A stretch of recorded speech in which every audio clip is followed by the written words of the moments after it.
1999 से लेके 2018 तक जो हमने काम किया तो बच्चों को शिक्षा और सुरक्षा के लिए काम किया, लेकिन कोविड ने जो भी बनाया हुआ प्रोसेस था सारा तोड़ दिया। स्कूल बंद हो गए, माँ बाप का रोजगार छीना गया।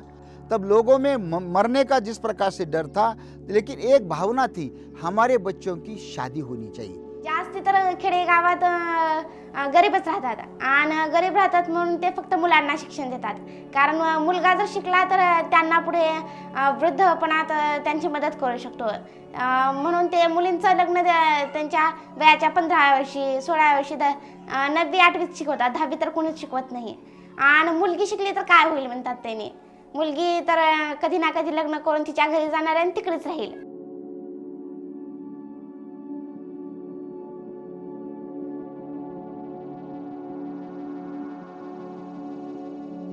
सभी बच्चे स्कूल में नहीं जा रहे थे, माँ बाप खुश नहीं थे। वो सोच रहे थे कि अगर इस प्रकार से स्कूल चलेगा, बच्चों को रोज़गार नहीं मिलेगा, तो अच्छा है कि आज से ही बच्चों को अपने खेत में या हमारे घर के धंधे में उनको सिखाएं। लेकिन इससे बच्चे की शारीरिक और मानसिकता को खतरा हो रहा था।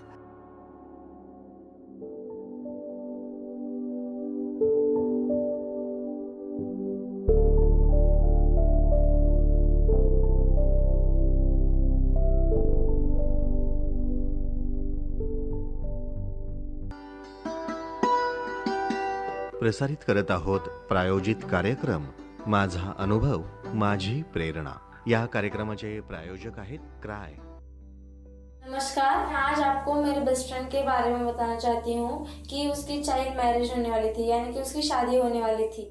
जब हम दोनों सेंटर पे गए थे तब उस दिन लाइफ स्किल का ट्रेनिंग था और उस स्किल की ट्रेनिंग में पार्ट चल रहा था कॉन्फिडेंस का, और हमें मैडम ने बहुत अच्छी तरीके से बताया था कि जिसमें कॉन्फिडेंस होता है वो अपने मन की बात कैसे शेयर कर सकते हैं, यानी कि अपना खुद का डिसीजन खुद ले सकते हैं। और ऐसे कुछ लड़कियां हैं जिन्होंने अपने माँ बाप को स्पष्टता से बोल दिया है, मैं पढ़ूंगी, मुझे शादी बाल विवाह नहीं करना है।